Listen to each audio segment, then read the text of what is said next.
आज मी ना आपल्यासोबत दाल वड्याची रेसिपी शेअर करणार आहे. दाल वडे तुम्ही बनवत असाल, पण काय होतं भरपूर वेळा परफेक्ट असे होत नाहीत. कधी-कधी तेलामध्ये विरघळतात, कडक होतात, कुरकुरीत होत नाहीत. तर त्यासाठी काही टिप्स आहेत, ज्यामुळे हे दाल वडे जे आहेत परफेक्ट बनतात. तुम्ही बघू शकता एकदम बाहेरून कुरकुरीत झालेले आहेत आणि आतून असे एकदम सॉफ्ट होतात, कडक होत नाहीत. त्यासाठी काही टिप्स मी सांगणार आहे, ज्या तुम्ही नक्की फॉलो करून बनवा. तर हे बघा आणि सोबतच आपण ही चटणी बनवणार आहोत, ज्यामुळे हे दाल वडे जबरदस्त टेस्टी लागतात. तर सर्वात आधी काय करायचं आहे, 2 कप मी इथे डाळ घेतलेली आहे. डाळ कमीत कमी 5 ते 6 तास तरी भिजली गेली पाहिजे, म्हणजे ती डाळ चांगली भिजली का वडेही आपले व्यवस्थित होतात. आता यामधले जे सर्व पाणी काढून टाकायचं आहे. पाणी आपल्याला अजिबात वापरायचं नाही आहे. पाहिजे असेल तर तुम्ही चाळणीवरती नितळत ठेवा, म्हणजे जे काय एक्स्ट्रा पाणी आहे ते निघून जाईल. त्यानंतर आधी आपण चटणी बनवून घेऊया.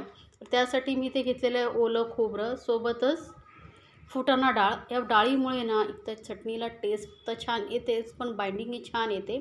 सोबतच 2 हिरव्या मिरच्या घेतलेल्या. आता तिखट किती हवं आहे त्यानुसार हिरवी मिरचीचं प्रमाण तुम्ही कमी जास्त करू शकता. आणि घालायचं यामध्ये आपल्याला आलं. तर छोटासा तुकडा मी आल्याचा घेतलेला आहे. 2 लसणाच्या पाकळ्या घालायच्या, जास्त घालायचं नाही, नाही तर लसणाचा स्ट्रॉंग फ्लेवर येतो. सोबतच खूप सारी घालायची कोथिंबीर, देठासहितच घाला, त्याचा टेस्ट खूप छान येते. आणि थोडंसं घालायचं आहे जिरं, साधारण अर्धा छोटा चमचा एवढं जिरं घालायचं आहे. चवीनुसार घालूया मीठ. आणि आता यामध्ये ना पाणी घालून आपण एकदम बारीक हे वाटून घ्यायचं आहे.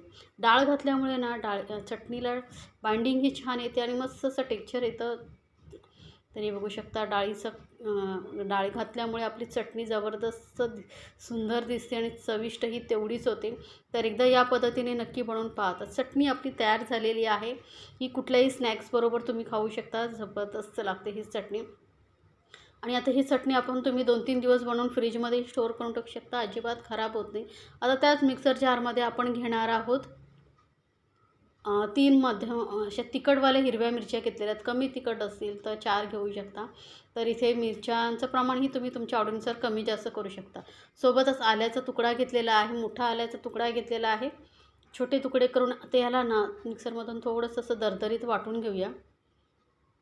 हे बघा, थोडंसं वाटून घेतल्यामुळे काय होतं, जर आपण डायरेक्ट हे डाळीबरोबर वाटायला गेलं ना, तर वाटलंच जात नाही आणि कुठेतरी जास्त मोठा तुकडा राहतो. मग ते आपण जेव्हा वडे खातो ना, तेव्हा त्याचा टेस्ट बरोबर येत नाही मग. त्यामुळे काय करायचं आहे, आधी वाटून घ्यायचं. आणि यामधली ना थोडीशी डाळ मी साईडला काढून ठेवलेली आहे, त्याचा वापर आपण नंतर करणार आहोत. आता ही डाळ जास्त आहे, त्यामुळे 2 वेळा मी वाटून घेणार आहे. आणि पाणी अजिबात न घालता, जराही पाण्याचा वापर न करता आपल्याला ही थोडीशी अशी दाणेदार अशी वाटून घ्यायची. जास्त एकदम पेस्ट करायची नाही बरं का. थोडंसं असं मध्ये दाणेही दिसले पाहिजेत, रवाळही राहिली पाहिजे, असं वाटून घ्यायचं आहे. यामुळेच आपले जे वडे खुसखुशीत होतात. आता डाळ पूर्ण मी वाटून घेतलेली आहे. त्यानंतर जी डाळ आपण थोडी काढून ठेवली होती तीही यामध्ये घालायचं आहे. एक मोठ्या आकाराचा कांदा घेतलेला आहे मी, तो बारीक चिरून घेतलेला आहे.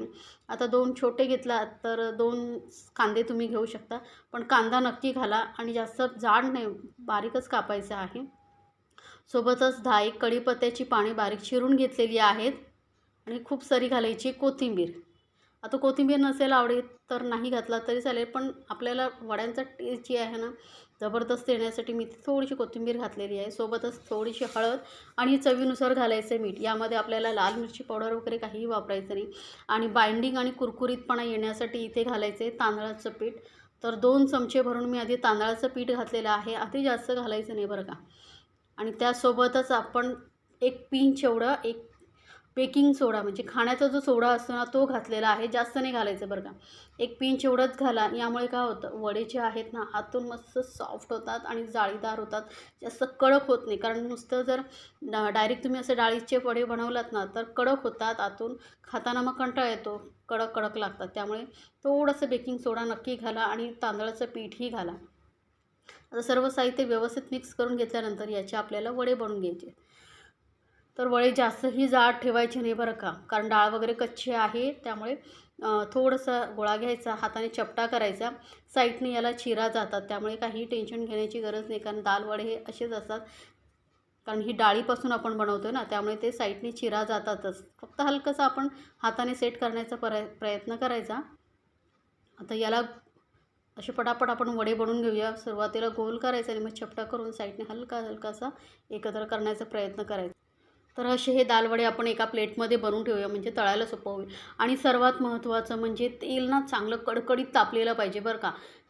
कोमट तेल तापलेल्यामध्ये वडे सोडायचे नाही, नाहीतर काय होतं तेल तर वडे जे आहेत ना तेल जास्त शोषूनही घेतात आणि मग तेलामध्ये विरघळण्याचेही चान्सेस असतात. त्यामुळे कडकडीत तेल तापवून घ्यायचं आणि गॅस मग नंतर मध्यमवरती करायचं आणि तेलामध्ये वडे सोडायचे आणि जोपर्यंत वडे एका साईडने व्यवस्थित सेट होत नाहीत, तळले जात नाही, तोपर्यंत अजिबात याला टच करायचं नाही. आपोआप हे तेलामध्ये सेट होऊ द्या आणि मीडियम गॅसवरतीच हे वडे तळायचे बरं का, नाहीतर काय होईल माहिती आहे, आतून वडे कच्चे राहतील. आता बघा वडे चांगले ना असे खालच्या साईडने तेलामध्ये चांगले सेट झालेले आहेत. त्यानंतरच याला आपण पलटून दुसऱ्या साईडने तळायला घ्यायचं आहे. तर हे बघा वडे मी आता पलटून दुसऱ्या साईडनेही तळून घेते. कलरही खूप सुंदर आलेला आहे. थोडासा अजून डार्क कलर येईपर्यंत आपण हे तळून घेणार आहोत, म्हणजे वडे आतपर्यंत चांगले तळले जातील. हे दाल वडे ना जबरदस्त टेस्टी लागतात. संध्याकाळी छोट्या मोठ्या भूकच्या वेळी जर तुम्हाला काय करायचं स्नॅक्स कळत नसेल तर तुम्ही मुलांना हे वडे पटकन बनवून देऊ शकता. फक्त डाळ तुमच्याकडे भिजलेली पाहिजे. तर हे बघू शकता वडे ना मस्त असे टम्म फुगल्यासारखे झालेले आहेत. आपण चपटे बनवले होते, पण यामध्ये जो आपण बेकिंग सोडा घातला आहे ना त्यामुळे हे वडे चांगले असे टम्म फुगल्यासारखे झालेले आहेत आणि अजिबात आतमध्ये कडक होत नाहीत, मस्त आणि तेलकटही होत नाहीत. तर एकदा नक्की बनवून पहा या पद्धतीने आणि मला सांगायला विसरू नका बरं का. दिसायलाही खूप सुंदर टेस्टी असे आपले दाल वडे झालेले आहेत तयार. बनवा आणि आपल्या फॅमिलीसोबत एन्जॉय करा. गरमागरम कुरकुरीत असे हे दाल वडे आणि हे दाल वडे खरं तर ना गरम गरमच खूप छान लागतात. तर बघू शकता बाहेरून कुरकुरीत आणि आतून सॉफ्ट असे दाल वडा तयार झालेले आहेत आपले.